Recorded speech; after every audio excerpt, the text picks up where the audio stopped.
Cops wrongfully arrest a black man until he calls his brother, the U.S. Attorney General.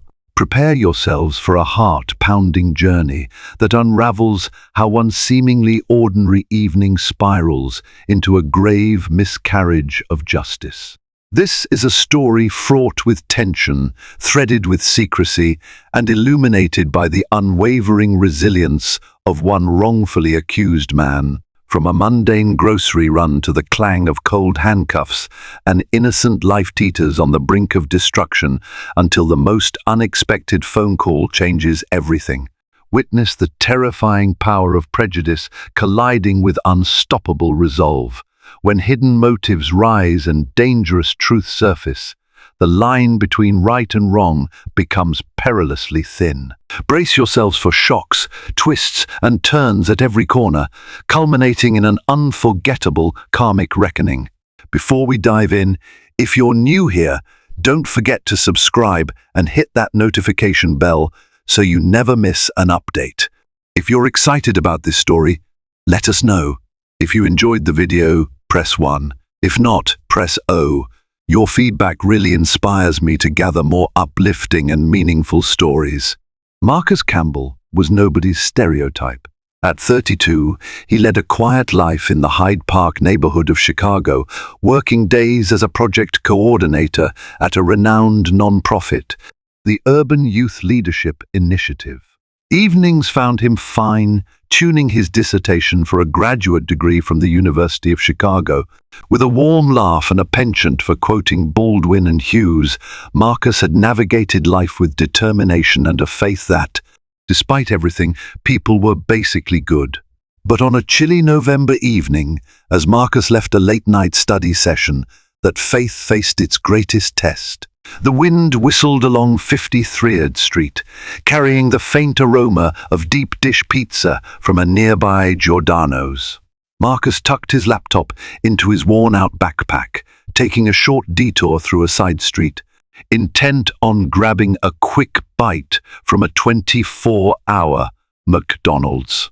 He couldn't wait to get home to his dog, Apollo, a rescue mutt that greeted him each night as though they'd been apart for decades instead of hours. Despite the hour, Hyde Park's streets offered comfort. He had walked them countless times without incident. But half a block before he could reach the comforting glow of the McDonald's sign, a pair of headlights washed over him. A black and white Chicago Police Department Ford Explorer crept to a stop. Marcus felt a jolt in his stomach. Two uniformed officers stepped out, eyes scanning him from head to toe. One was tall, broad-shouldered, and wearing a name tag that read Jameson. The other, slightly shorter and wiry, introduced himself as Officer Taylor. Without preamble, they asked Marcus for identification. Confused but compliant, he produced his driver's license. In a matter of seconds, he found himself bombarded with accusatory questions about loitering, suspicious behavior, and alleged criminal activity he'd never even heard of. The tension soared the moment Officer Jameson leaned in too close, his breath heavy with the scent of stale coffee. "So, Marcus Campbell, what are you doing here at this hour?" he asked, voice brimming with insinuation. Marcus, heart-pounding, calmly explained he was heading to grab a late meal. Despite this harmless explanation, the officers exchanged meaningful looks as though they'd already decided he was up to no good. A cold wave of dread spread through Marcus. He'd never been arrested, never had so much as a speeding ticket. Yet here he stood, in a well-lit Chicago street, pinned by the piercing gazes of two cops. He could feel the subtle shift in the air, the intangible tension that precedes a storm. Officer Taylor reached for his shoulder, spinning him around. "Hands on the car," he ordered in a clipped tone.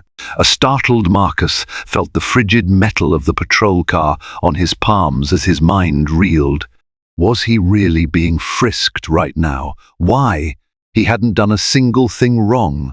He'd grown up hearing stories of racially motivated stops, but part of him had clung to the belief that police misconduct could never happen to him personally.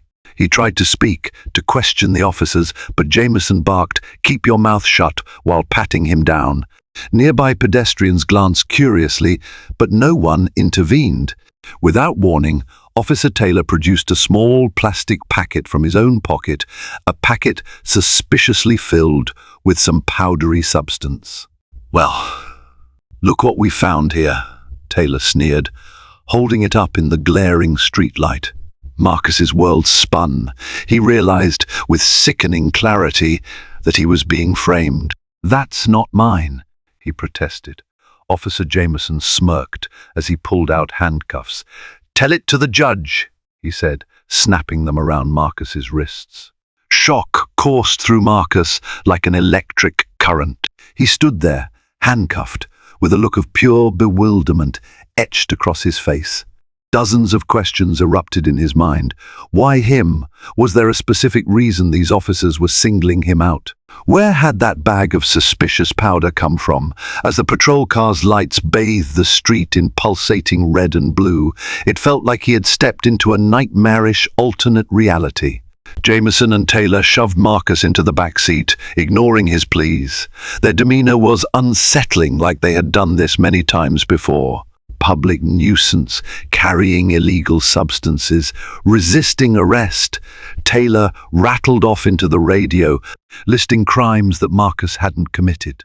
His heart hammered in his chest. It was as though he were on trial without a single shred of genuine evidence against him. Disbelief morphed into indignation.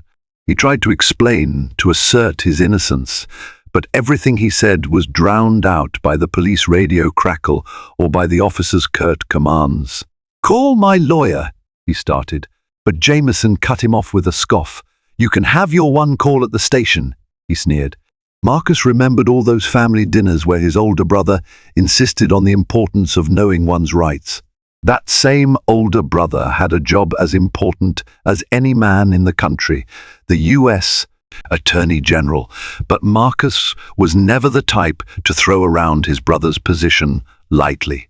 He had always believed he should stand on his own merit. Still, as they pulled away from the curb, he realized these cops were dead set on framing him.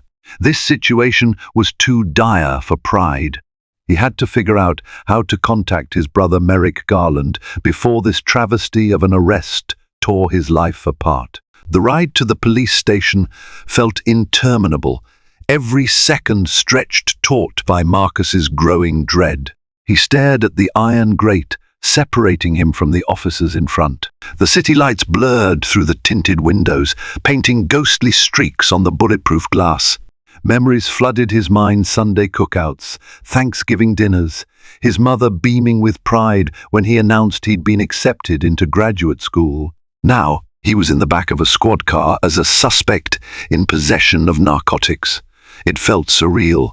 Inside the station, flickering fluorescent lights and the stale odor of burnt coffee offered no comfort. Officers in uniform milled about. Most ignored him.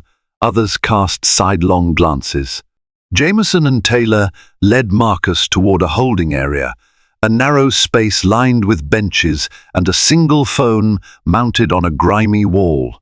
The phone looked like a lifeline dangling just out of reach. They registered him with mechanical efficiency, took his mugshot, and inventoried his personal items. From across the desk, he caught a glimpse of an older officer, his brow furrowing in confusion as he read the charges. But that officer said nothing, choosing to remain silent. Marcus felt despair slithering through him. Despite the few curious looks, no one stepped forward to challenge Jameson and Taylor's version of events. Finally, they removed his handcuffs and pointed to the phone. "You get one call," Taylor said, voice laced with condescension. "Make it quick." Marcus wasted no time. He snatched the receiver and dialed the one number he knew by heart, a direct cell line to his brother. It rang once, twice, 3 times, each ring more excruciating than the last. His mind raced. What if he doesn't pick up? Then came a familiar voice, Merrick Garland speaking. Relief washed over Marcus. "Bro, I need your help," he whispered, his voice trembling. On the other end of the line, Merrick Garland's calm, measured tone instantly shifted to concern. "Marcus, what's wrong?" Despite bearing the immense responsibility of serving as U.S. Attorney General, Merrick was first and foremost a protective older brother. Marcus hurriedly explained, detailing every moment from the random stop to the planted evidence. The older brother's voice turned steely. "Put the officer on the phone." Marcus glanced at Officer Taylor, who raised an eyebrow. "My brother wants to talk to you." Taylor sneered. "Who does your brother think he is?" Marcus leveled his gaze. "He's the U.S. Attorney General." For a moment, a flicker of surprise seemed to tighten Taylor's expression, but he covered it quickly, snatching the phone from Marcus's hand. Merrick's crisp, authoritative voice emanated from the receiver. Taylor's features tensed as he listened. "Yes, sir," was all he managed to say before the phone call abruptly ended. He handed the receiver back, face flushed with confusion and barely contained anger. Without another word, he stalked off to join Jameson at the far side of the room. They conferred in hushed tones, casting occasional glances in Marcus's direction. Marcus took a steadying breath.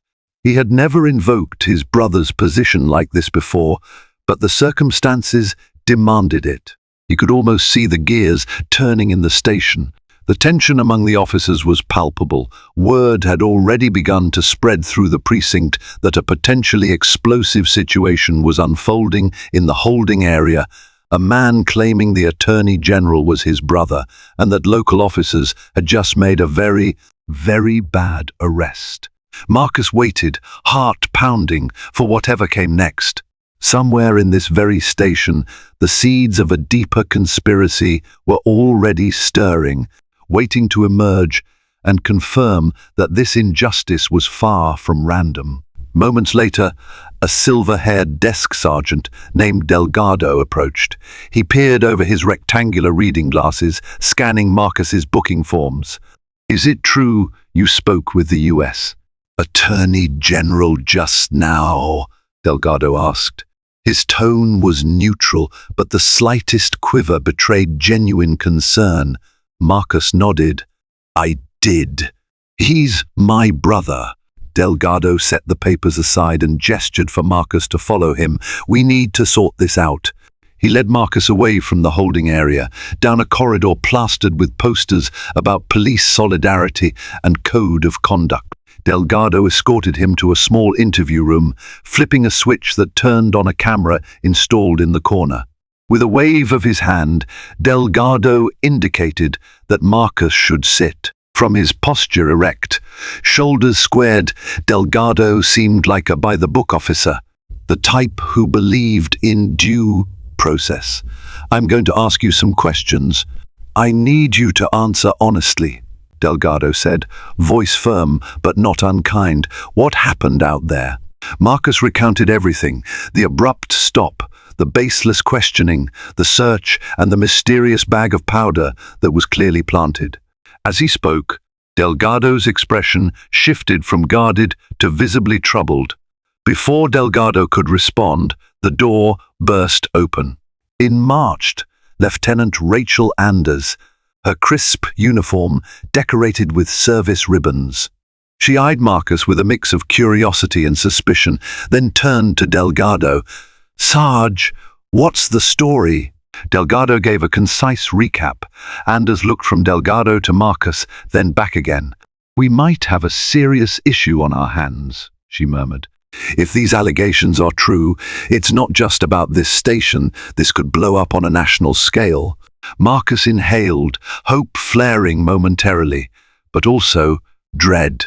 This was only the beginning of an ordeal that had the potential to expose corruption he'd never dreamed possible. Lieutenant Anders gestured for Delgado to leave the room, and then she turned her undivided attention to Marcus. "I want you to know something," she began in a low voice. "I'm not here to sweep anything under the rug. If there's wrongdoing, I intend to find it."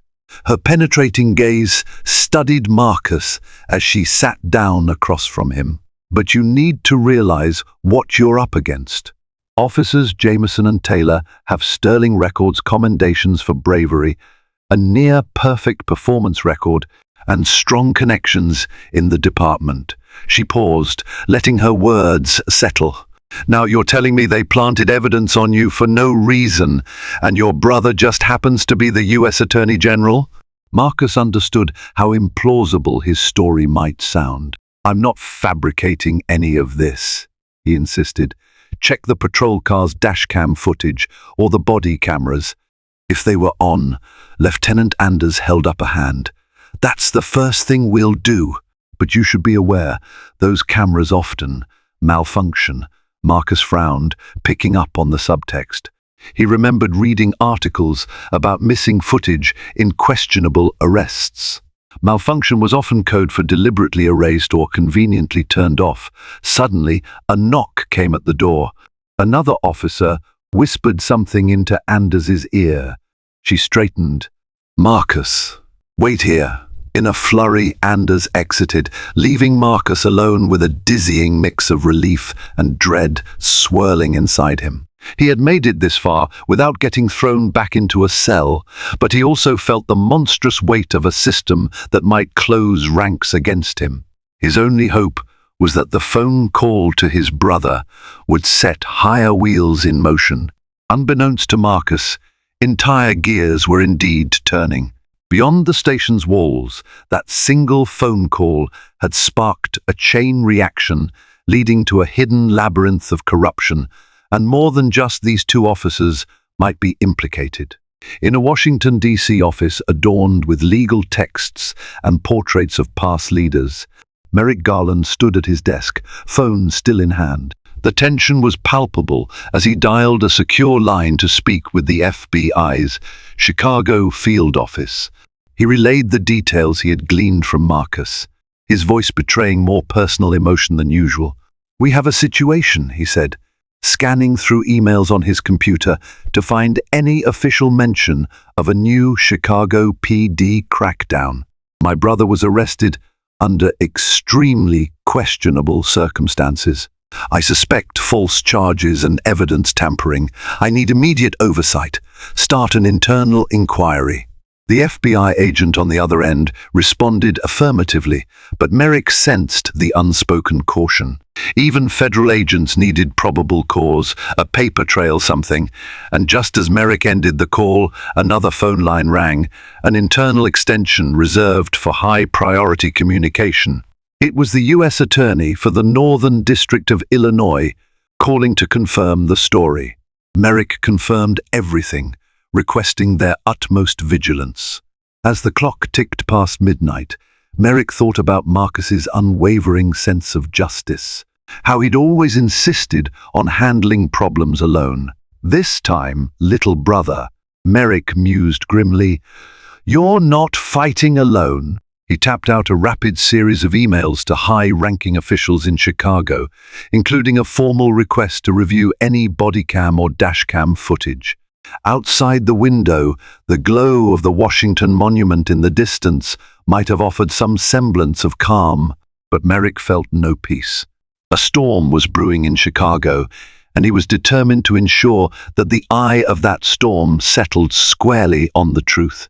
No matter the cost, he told himself, we will ensure justice is done. Little did he know, the cost would be far higher and more far-reaching than he could have anticipated.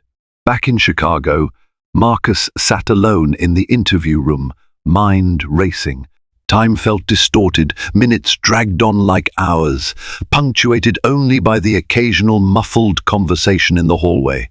At last, Lieutenant Anders returned with a measured expression. We're reviewing the dashcam and bodycam footage now, she said succinctly, but we have complications. She took a seat across from him. I need you to walk me through every detail once more, especially where you were when they first approached you. Marcus complied, recounting the route from the university library to the McDonald's, including the make and model of the patrol car, even the menacing look in Officer Taylor's eyes. Lieutenant Anders studied him carefully. We did pull some relevant footage from traffic cameras, None of it indicates you were loitering or acting suspiciously. She paused, tapping a pen on the table. And, as of now, the body cams from officers Jameson and Taylor are missing. They claim technical issues. A bitter laugh escaped Marcus's lips. Convenient, he muttered. Anders's gaze hardened, but not necessarily at him, more at the looming knowledge that departmental protocol had been breached. If cameras failed or were turned off, it was a violation that typically warranted scrutiny. But Jameson and Taylor were known to be well regarded among their peers, complicating matters. Marcus, you understand the position this puts our precinct in. If these allegations are true, it's a bomb waiting to go off in the press. If they're false, your accusation could ruin careers. She stood up, smoothing out her uniform. I'm placing you in a private holding room for your own safety. The phone call to your brother has set big wheels in motion. Expect additional visitors soon. As she walked out, the slight hitch in her step told Marcus she was grappling with the gravity of it all and that his own fate hung in a perilous balance. A swirl of emotions churned within Marcus as he was led down a dim hallway to a private holding area, a stark, windowless room with a single cot and a metal bench bolted to the floor. It reminded him of something from a crime drama he'd once seen on Netflix, except this time he was living it. The door clanged shut behind him, leaving him with only the buzz of overhead fluorescent lights. His mind wandered. What if the station decided to bury the evidence? What if they pinned more charges on me? What if my own brother's influence made them double down on a cover-up?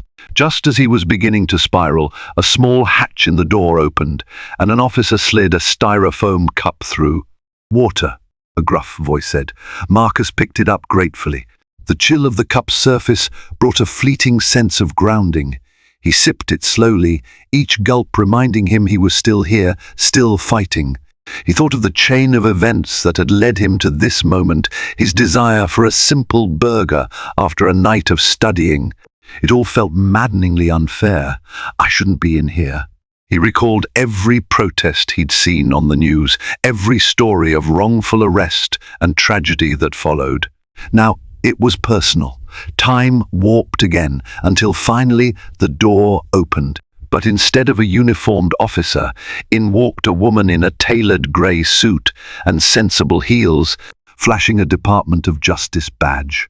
She introduced herself, a Special Agent Elena Mendoza of the FBI's Civil Rights Division. Marcus, she said gently, I'd like to ask you a few questions about your arrest. Your brother has spoken with us. We're here at his request, but more importantly, we're here to uncover the truth. Relief flashed through Marcus. The cavalry had arrived, though whether it was truly in time to avert disaster remained to be seen. Agent Mendoza's presence in the cramped holding cell felt surreal. It was the kind of high-level intervention Marcus had only read about. She pulled a small recording device from her blazer. Marcus, I'm going to record our conversation. Do I have your consent? Marcus nodded. She clicked it on, and her tone shifted to professional composure. State your full name for the record. Marcus Graham Campbell, he responded, trying to steady his voice. Agent Mendoza asked him to recount the arrest, and he repeated the story for what felt like the 100th time. Yet this time, it carried an air of official scrutiny. Mendoza's questions were incisive, zeroing in on every detail, the exact words the officers used, the way they searched him, the suspicious bag of powder. She cross-checked details with a small notepad, occasionally typing into a sleek laptop balanced on her knees. When he was done, she paused, pressing her lips together. We've had preliminary contact with the precinct. Bodycam footage is unavailable. Dashcam footage is corrupted. Marcus snorted, unable to hide his frustration. Mendoza nodded. I know, but we do have municipal traffic camera footage showing the officers stopping you without cause. Marcus leaned forward, hope flickering. That helps, right? Mendoza exhaled.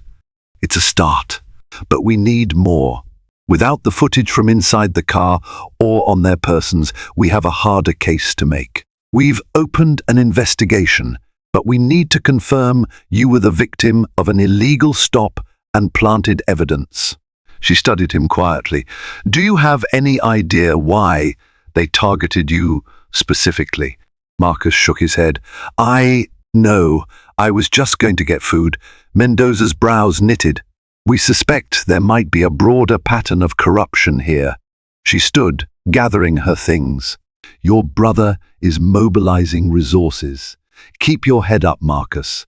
We will get to the bottom of this. Outside the station, the wind had picked up, swirling dead leaves across the parking lot. A cluster of media vans with bright satellite dishes had gathered like vultures around a fresh kill. Local reporters from NBC5, Chicago and ABC7 were already filming live segments, speculating about the sudden presence of FBI officials at the precinct. The rumor mill churned an unidentified black man had been arrested, calling the U.S. Attorney General his brother, prompting a federal investigation. In the station's corridor, Lieutenant Anders stood with arms crossed, her jaw set. Watching the commotion through a window, she knew the pressure was about to become unbearable. Sergeant Delgado approached, looking tense. We've got the top brass from HQ on the line. They want a briefing on the FBI's involvement. Anders nodded, her eyes still fixed on the swirling lights outside. This is going nuclear, she muttered. She spun on her heel, barking orders for Jameson and Taylor to report to her office immediately. Within moments, the two officers arrived, their faces betraying a mix of defiance and anxiety. Where is your body cam footage? Anders demanded. And I won't accept a half-baked story about equipment failure. Jameson opened his mouth to respond, but no words came out. Taylor, arms folded, tried to stay calm. We told you, the cameras malfunctioned. Lieutenant Anders slammed a hand down on her desk, making the room reverberate. And you expect me to believe that? Both your cameras and the dashcam conveniently cut out during this arrest. She stepped closer, her voice dropping in volume but intensifying in menace. We're under federal scrutiny right now. If you two planted evidence on that man, she left the threat unspoken, but it hung in the air like a sharp blade. Jameson swallowed. Lieutenant, we were following procedure. Anders narrowed her eyes, unconvinced. We'll see.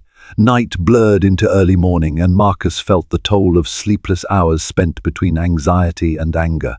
He had been permitted a short break from the holding room, long enough to pace the hallway under Agent Mendoza's watchful eye. He caught a glimpse of Jameson and Taylor being ushered into a different interview room. Their faces were red with fury, or perhaps apprehension. When Marcus returned to his cell-like room, he sat on the cot, mind churning. He thought about the bigger picture, how many people had been through similar ordeals. How many might not have had a powerful relative to help? The injustice of it all seethed within him. A rustle at the door alerted him. The slot opened, and this time someone slipped a small envelope through. Confused, he picked it up. No markings, no postage, just his name scrawled in shaky pen. Inside, a single piece of paper read, "They're trying to cover up bigger things. Look into the East Pilsen raids."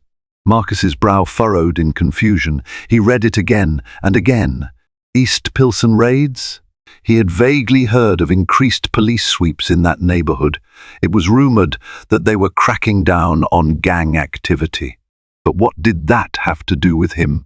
He looked around, but the guard station window was empty. Who had slipped him this note, and why? If the letter was legitimate, it suggested that Jameson and Taylor's wrongdoing wasn't an isolated incident. Maybe these officers were cogs in a larger machine that thrived on falsified charges, illegal seizures, and undisclosed raids. An invisible chill crawled up Marcus's spine. The single note felt like a puzzle piece, small, cryptic, but potentially explosive. He tucked the note into his pocket. vowing to show it to Agent Mendoza at the first opportunity. One thing was clear: he was caught in a web far more tangled than he'd imagined.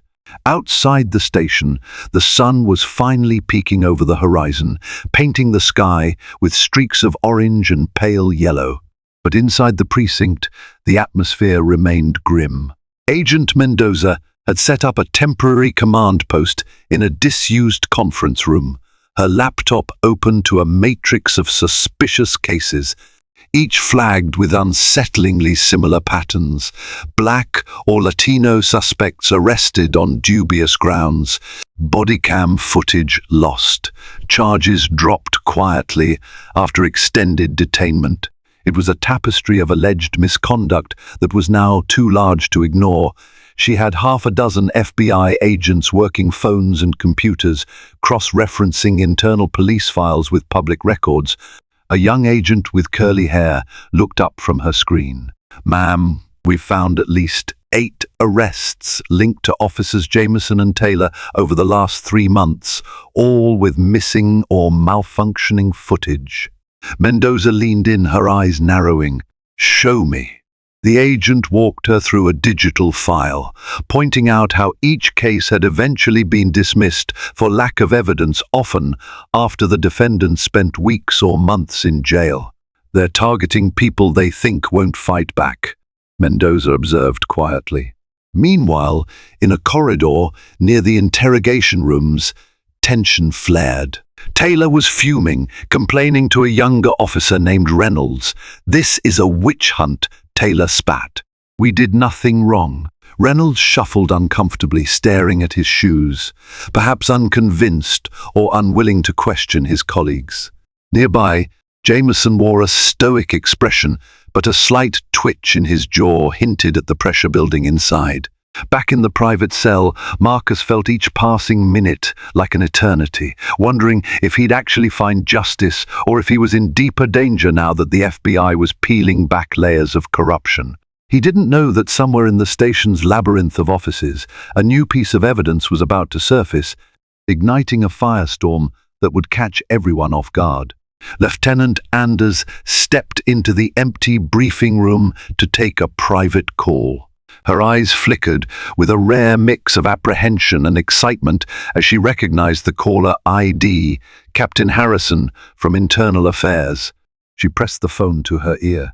"Anders here," she said. Harrison's voice, usually composed, sounded animated. "We've pulled a partial data recovery from the dashcam memory," he reported. It was deleted, but our technicians managed to retrieve fragments. Enough to see the officers removing something from their own pockets before the suspect is searched. Anders closed her eyes in relief and dread. "So it looks like Marcus was telling the truth?" Harrison sighed. "It's incomplete, but yes, if this stands up to scrutiny, we have a serious problem. I'm on my way over with a digital copy." Anders thanked him and ended the call. She walked out of the briefing room with renewed determination. All around her, officers were buzzing like bees in a disturbed hive. She marched down the hall, found Sergeant Delgado, and relayed the news. Delgado's eyes widened. "Do you realize what this means?" he asked quietly. Anders nodded. "We're dealing with an internal scandal that could rock the entire department." She paused, thinking of Marcus locked away, possibly terrified, certainly furious. "We have to handle this carefully. We can't let Jameson and Taylor or their allies destroy any more evidence." In that moment, Anders felt a weight, lifting a sense of moral clarity she hadn't felt in years. Finally, something concrete, she thought. She knew the next step was to inform Agent Mendoza. But as she turned, she spotted Officer Taylor loitering near a water cooler, glaring at her with narrowed eyes. A shiver of unease crawled over her. He looked like a predator cornered, and cornered predators were notorious for desperate measures. Marcus was pacing in his private holding room when the door opened. Lieutenant Anders and Agent Mendoza stepped inside, their expressions serious yet tinged with a glimmer of reassurance. Before they spoke, Marcus reached into his pocket and pulled out the cryptic note he'd been passed. "Someone gave me this," he said, extending it toward them. It mentioned something called the East Pilsen raids. Mendoza scanned the note, her eyes narrowing.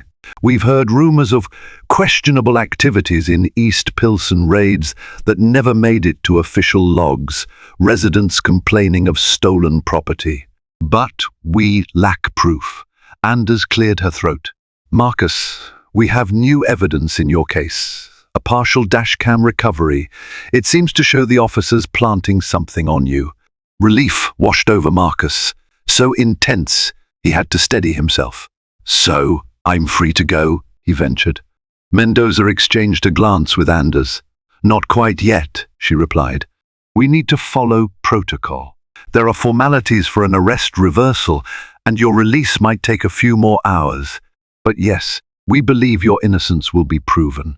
In the meantime, we need you to stay put for your own safety. This entire precinct is on edge." Marcus nodded, exhaling a breath he didn't realize he'd been holding. "I understand." With the immediate fear of jail time receding, his thoughts turned to the bigger injustice at hand. "What about the other people wrongfully arrested by these officers?" he asked quietly. "The ones who don't have a brother in high places." Anders shifted uncomfortably while Mendoza met his gaze squarely. "We're going to open all relevant case files," the agent promised. "We'll expand our investigation into any suspicious patterns, especially those East Pilsen raids." She tucked the note into her folder.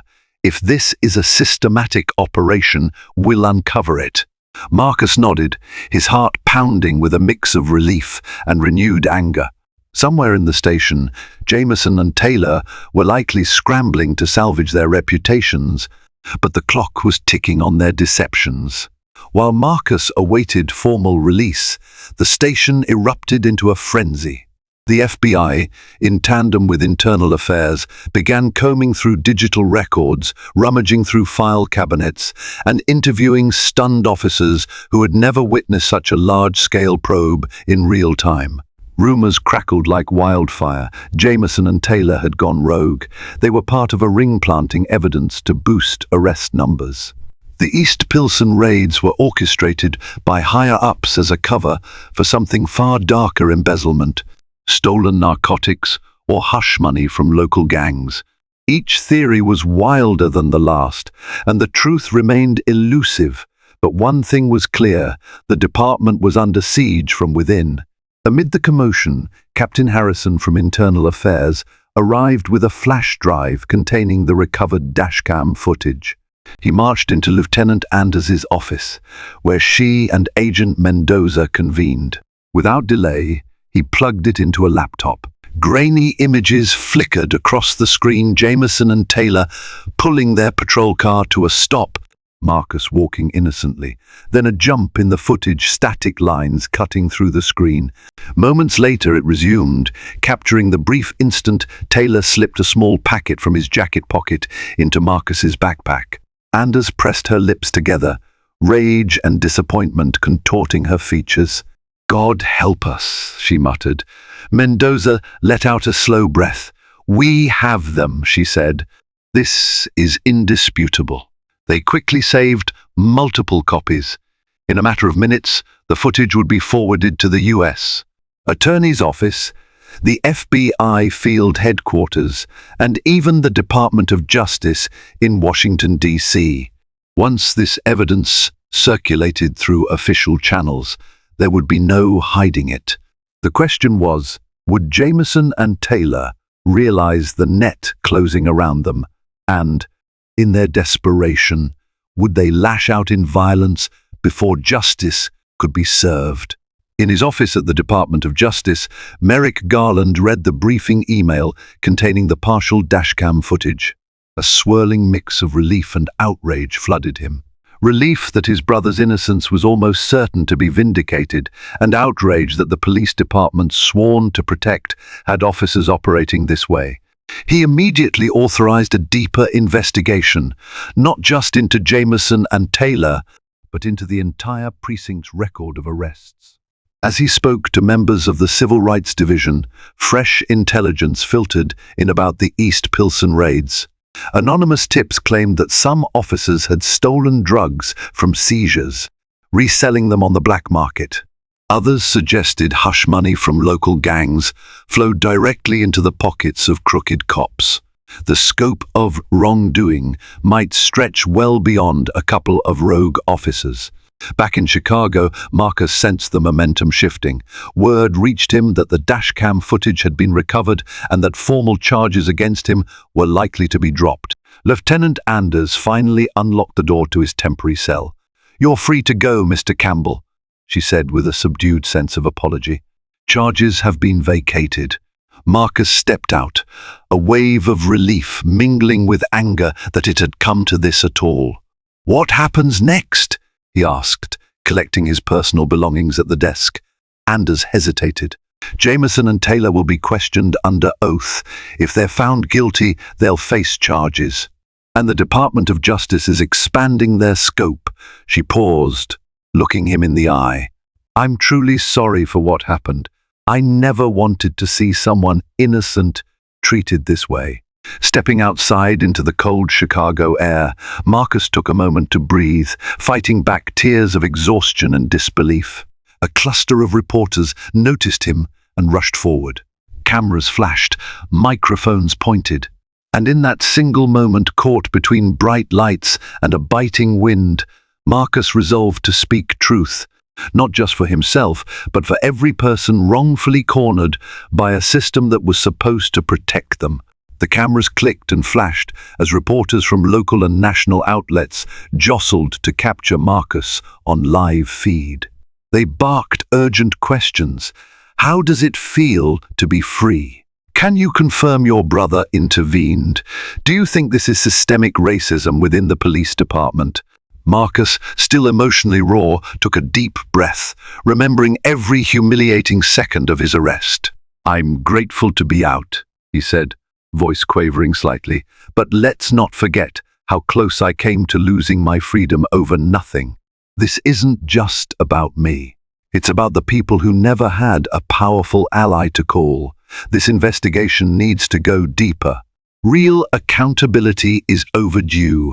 His words reverberated through the small throng. Some reporters looked surprised by his calm yet urgent tone. Others nodded, as if they'd seen this scenario all too often. Agent Mendoza and a few other FBI agents stepped in, gently guiding Marcus away from the swirling press. He could see the station's entrance behind him, Jameson and Taylor emerging in handcuffs. The sight nearly buckled his knees with relief. They're facing consequences, at least for now. Suddenly, a hooded figure in the crowd approached Marcus, thrusting another slip of paper into his hand before disappearing into the sea of onlookers. Marcus glanced down at it, heart pounding. It said simply, "Check the abandoned warehouse by the railroad tracks. That's where they stash the evidence they can't destroy." Marcus stared at the cryptic note, feeling a fresh jolt of adrenaline. He could have left well enough alone, gone home, grateful for his freedom, but the stirrings of justice tugged at him relentlessly. If there's more to uncover, if other lives are at stake, he thought, I can't just ignore it. He realized his ordeal was just the opening chapter in a far larger battle. Later that afternoon, Marcus finally returned to his apartment, greeted by a frantic Apollo jumping at his legs. The faithful dog's joy momentarily banished all the tension. Marcus knelt, burying his face in Apollo's scruffy coat. "I'm back, buddy," he whispered, tears threatening to spill over. He sank onto his couch, phone buzzing incessantly with calls and texts from concerned friends and family. After a quick meal, he found himself holding the new note in one hand, the cryptic warning about an abandoned warehouse. His mind churned. Could it be a trap, a lead? Considering everything that had happened, it might be either, yet he felt compelled to check. He dialed Agent Mendoza's number. Within the hour, Marcus found himself in a parked black SUV outside an old industrial block south of Pilsen, joined by Agent Mendoza and two other federal agents. According to the note, the The warehouse sat at the end of a desolate strip near the old railroad tracks. Shadows stretched across the pavement as dusk settled. One streetlight flickered overhead, casting an eerie glow. They approached the towering, rusted warehouse. The front door was chained, but Mendoza's team found a side entrance pried open. Inside, the air was stale, thick with dust, and the only sound was the distant rumble of passing trains. Flashlights cut through the darkness, illuminating crates stacked haphazardly. Then, a flash of something reflective. One agent pried open a battered wooden crate. Stacks of plastic bags, some filled with a white powdery substance, lined the interior, labeled with dates and coded numbers. Another crate contained firearms, each defaced with scratched-off serial numbers. Marcus's stomach turned. This was a stash of confiscated drugs and weapons, likely never reported. "My God," Agent Mendoza muttered. An echoing crash sounded from deeper in the building. They weren't alone. Heart-pounding, Marcus froze, every nerve alert. The faint shuffle of footsteps echoed. Mendoza signaled for silence, drawing her sidearm. The other agents did the same, positioning themselves around the crates for cover. Marcus crouched behind a wooden pallet, adrenaline surging. Moments later, two silhouettes emerged from the dark, illuminated only by the agents' flashlights. Marcus recognized one of them instantly, Officer Taylor. The other figure, bigger and older, wore plain clothes but had the unmistakable bearing of an officer, possibly a lieutenant or a detective, Marcus guessed. They both seemed just as startled to see the FBI present as the agents were to see them. "Drop your weapon!" Mendoza shouted, seeing the glint of a gun in the older man's hand. Instead of complying, he swung his firearm up, firing a shot that ricocheted off a metal beam, sending sparks raining down. The warehouse exploded in chaos. Mendoza's team returned fire, bullets thudding into crates and shattered glass. Marcus pressed himself to the floor, hands over his ears, as the echo of gunfire reverberated through the cavernous space. Taylor ducked behind a metal pillar, taking potshots in the agent's direction. In the frantic exchange, one of the bullets clipped a crate of chemicals, sending pungent fumes wafting into the air. Marcus's eyes burned. Coughing, he crawled across the floor, heart hammering. He found a half-collapsed partition wall for meager shelter. Above the din, he heard Mendoza shouting, "Suspects are armed and hostile. We need backup." Suddenly, the older man snarled at Taylor, "We can't let them take this stash. We'll be crucified." Taylor responded with a desperate glare. Clearly, this wasn't about justice, but about preserving their criminal enterprise.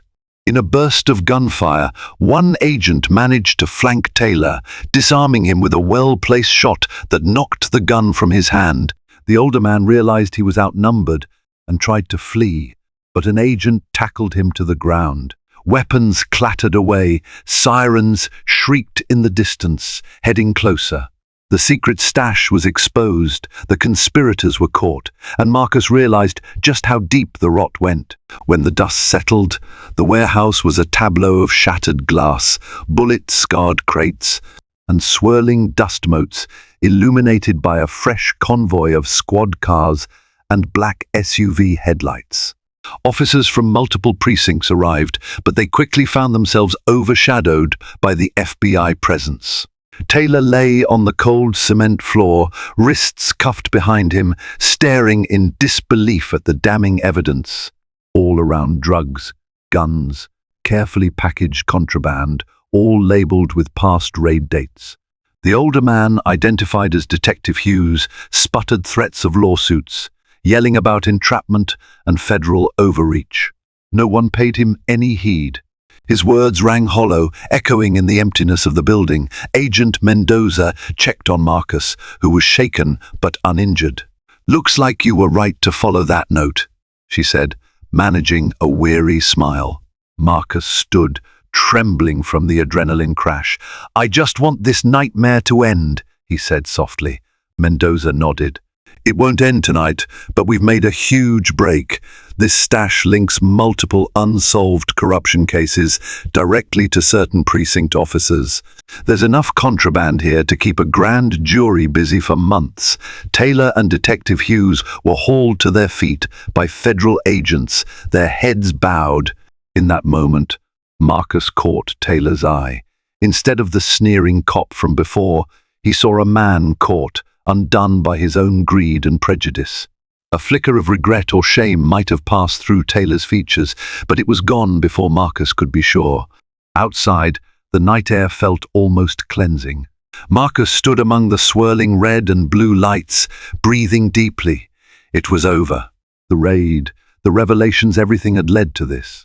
But as Agent Mendoza often said, closure comes in stages, and the final act of karma had yet to be played out in the courts. By midday, news outlets across the country were ablaze with the shocking story. Widespread corruption uncovered in Chicago PD, FBI raid finds secret stash, blared the CNN ticker. MSNBC and Fox News analysts debated the potential impact on police reform. Social media ignited with praise for the bravery of federal agents and condemnation of the officers involved. Marcus watched the coverage from the safe embrace of his apartment. He fielded calls from reporters, local activists, and even old high school friends who saw him on TV. Each conversation left him drained, but he felt an undeniable responsibility to speak up, to shine a light on the systemic nature of the problem. It wasn't just two officers. It was a network, a twisted machine that profited from subverting justice. That evening, his phone buzzed with a call from Merrick Garland. "I saw the warehouse bust," his brother began, voice heavy. "I'm relieved you're safe, Marcus. The entire department is reeling from these revelations." Marcus closed his eyes, the memory of the firefight replaying in his mind. "I wouldn't have gone there if it wasn't for that anonymous tip," he admitted, "but I'm glad it happened. So many innocent people got tangled in this mess. Now, at least, the truth is out." His brother sighed. "We have a long road ahead, but I promise you, we will see it through. The Justice Department is filing official charges, and there will be no compromise for those found guilty." Marcus took a steady breath. "I know. Thank you for standing by me." They spoke briefly about the next steps, legal proceedings, official statements, possible interviews. Marcus ended the call feeling a mix of gratitude and weariness. As he sat in the quiet of his living room, Apollo curled at his feet, he realized the most powerful victory was simply that he was free, and the truth was no longer buried under prejudice and greed. Within weeks, a grand jury was convened. Charges were filed not just against Jameson and Taylor, but also against Detective Hughes and several other officers implicated by the evidence discovered in the warehouse. The East Pilsen raids were revealed to be a front for stealing confiscated narcotics and firearms, which were then funneled into illicit channels. Departmental audits showed missing case files, suspiciously altered arrest reports, and a paper trail of laundered money. Marcus sat in the courtroom for the initial hearings, a quiet figure among a crowd of journalists, activists, and concerned citizens. It felt surreal to see Jameson and Taylor, once so brash and intimidating, now in plain suits, anxiously conferring with their defense lawyers. The mood in the courtroom was tense, charged with the weight of long-awaited accountability. At one point, Taylor spotted Marcus in the gallery and held his gaze.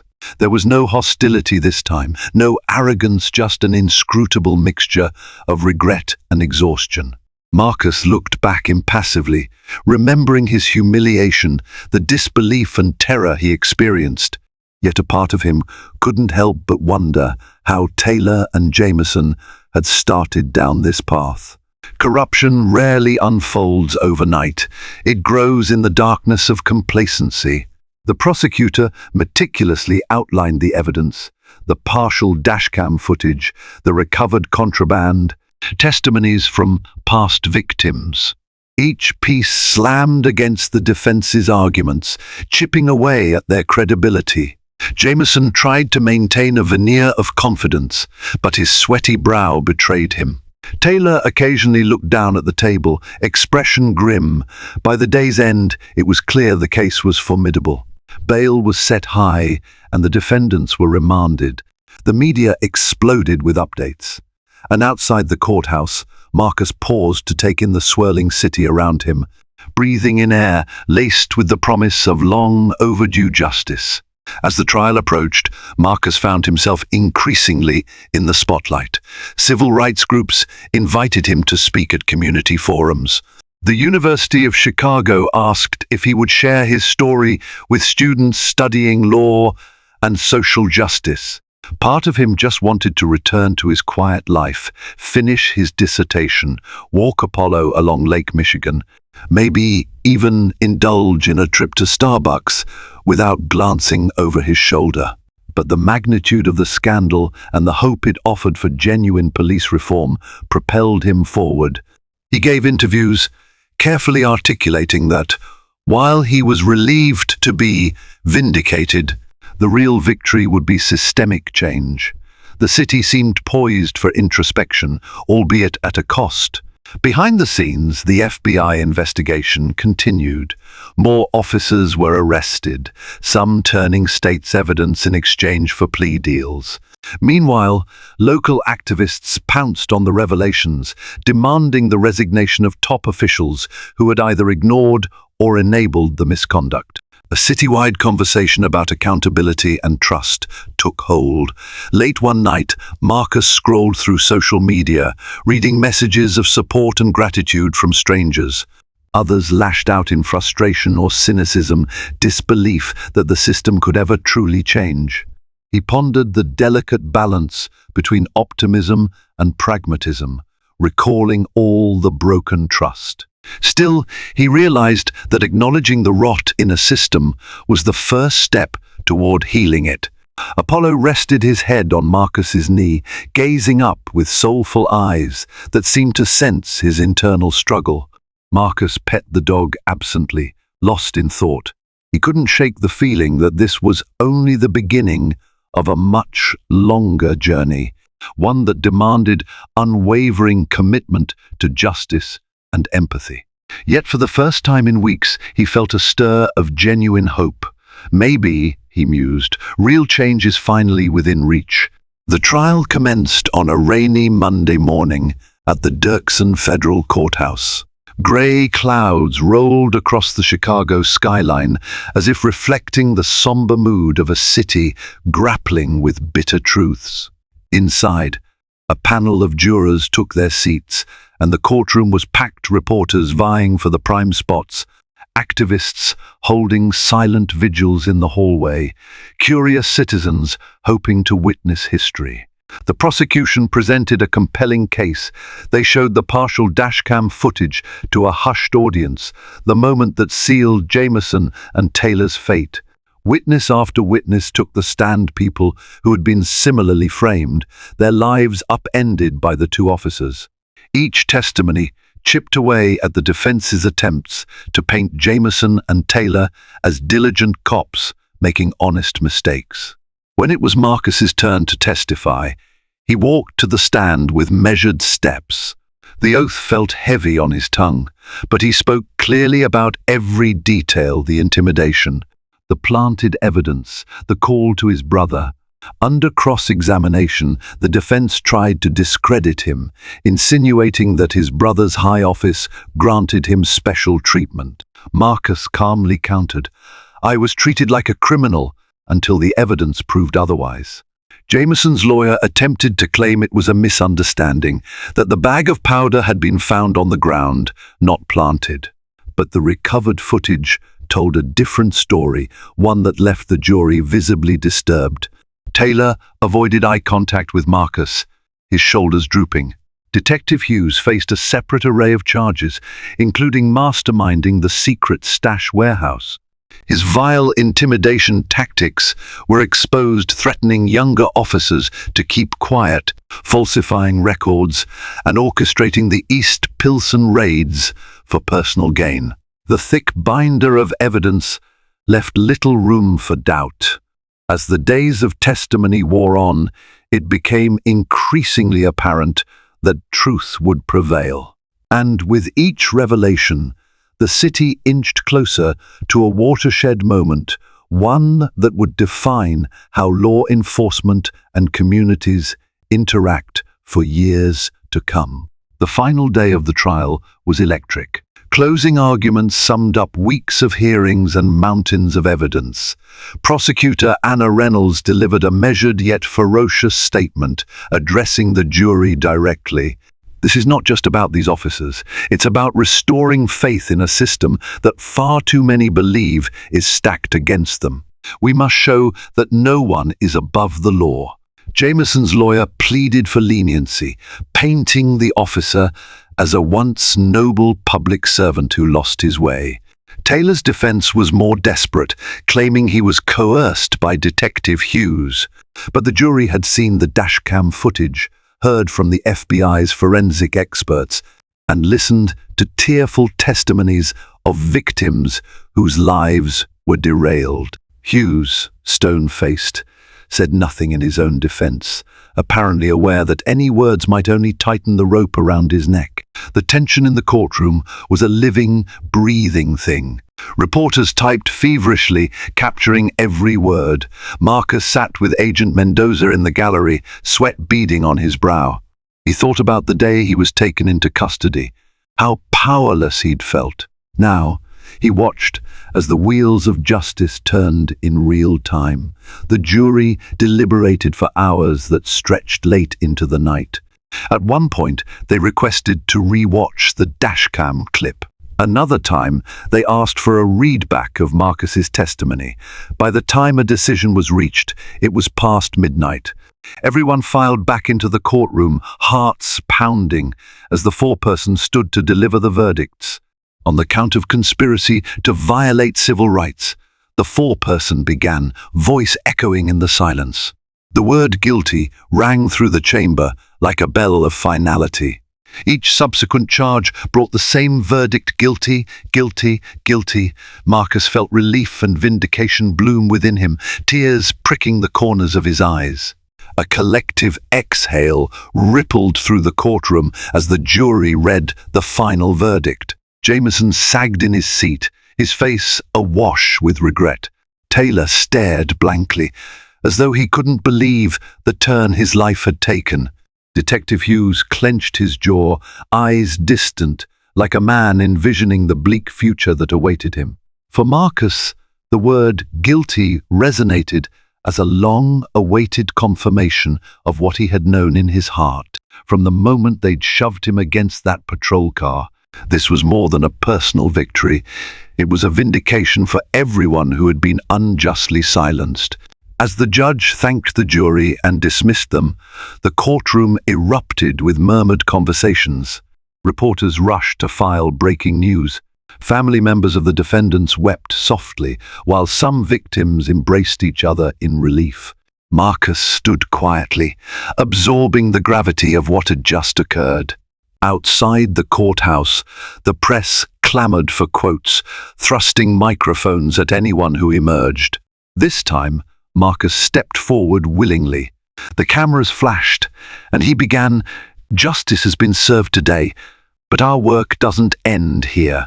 There are still countless stories of people who never received a fair hearing. We must remain vigilant to ensure that what happened to me, what happened to so many others, never happens again." The crowd listened intently as he spoke, capturing every syllable. When he finished, the applause was spontaneous yet subdued, tinged with sadness that such a victory was even necessary. Looking up at the towering courthouse facade, Marcus couldn't help but think of the unseen thousands who struggled in the shadows. This was for them, too. As he left the throng of reporters behind, a calm certainty settled over him. Karmic retribution had arrived for Jameson, Taylor, and their corrupt circle. But the real triumph would be measured by how the city and its justice system changed going forward. In the days following the verdict, the Chicago Police Department announced sweeping reforms. Leadership changes rippled from the top down. Additional officers found complicit in the East Pilsen raids were dismissed and charged. Training programs were overhauled to address implicit bias, and new accountability protocols for bodycam usage were enacted. Civilian oversight boards gained stronger powers, and the city promised to invest millions in community-building initiatives. Marcus's name became synonymous with the fight for justice. Although he never sought fame, media outlets persisted in hailing him as a catalyst for change. His mailbox overflowed with letters, some from fellow victims of corrupt policing, others from strangers, thanking him for giving them hope. He responded to as many as he could, but the volume was overwhelming. Meanwhile, Merrick Garland discreetly visited Chicago to speak at a community event on criminal justice reform. He invited Marcus to join him on stage. Standing before a crowd of students, activists, and city officials, Marcus felt oddly nervous. But as he spoke, something remarkable happened. He found that his story, one of humiliation, terror, and ultimately triumph, resonated deeply. People stood in thunderous applause, not just for him, but for the idea that one person's courage could spark a reformation in a system that had long been seen as immovable. Though he was often lauded for his brother's high-profile position, Marcus made it clear his story could have ended very differently without that connection. "We need to protect those without a direct line to power," he told the crowd. "Real justice means standing up for the powerless, not just the lucky few." Afterward, fatherly seniors clasped his hand. Young activists hugged him. City officials offered thanks, while local kids gazed at him like a superhero. If he had once felt like a reluctant figure in a grand narrative, Marcus now embraced his role, determined to push for meaningful, lasting change. In time, life assumed a semblance of normalcy for Marcus, though normal now included balancing graduate studies with speaking engagements, activist meetings, and interviews. He still enjoyed quiet evenings with Apollo, reading novels or working on his dissertation. But his perspective had irrevocably changed. He understood the fragility of freedom in a way he never had before, and how precious it was to safeguard it for everyone. Jameson, Taylor, and the others faced lengthy sentences in federal prison. Their downfall became a cautionary tale across the country. Detective Hughes, deemed the ringleader, received the stiffest penalty. During sentencing, the judge delivered a stern rebuke about the profound betrayal of public trust. News anchors highlighted it as a pivotal moment in Chicago's ongoing effort to reform policing. On a bright spring afternoon, Marcus walked near Lake Michigan, enjoying the crisp breeze. The horizon stretched out, an endless expanse of water glittering under the sun. He remembered how hopeless he'd felt, pressed against that squad car. Now, each breath felt like a gift, a second chance. His phone buzzed an unknown number. He answered cautiously. A timid voice introduced itself as a woman from East Pilsen, whose brother had been arrested on similar false charges years ago. She wanted to thank him. Tears welled up as she recounted how her family finally saw a path toward clearing her brother's record. "I just needed to tell you," she said, "that your courage inspired us to keep fighting." After the call ended, Marcus stared at the water, a sense of profound gratitude and responsibility washing over him. The fight wasn't over. Many still languished under false accusations or carried the scars of corruption. But he was no longer alone. Momentum had shifted, and he intended to nurture it, one testimony, one reform, one life changed at a time. Thank you for joining us on this emotional and riveting ride, where courage, truth, and unwavering determination triumphed against a corrupt system.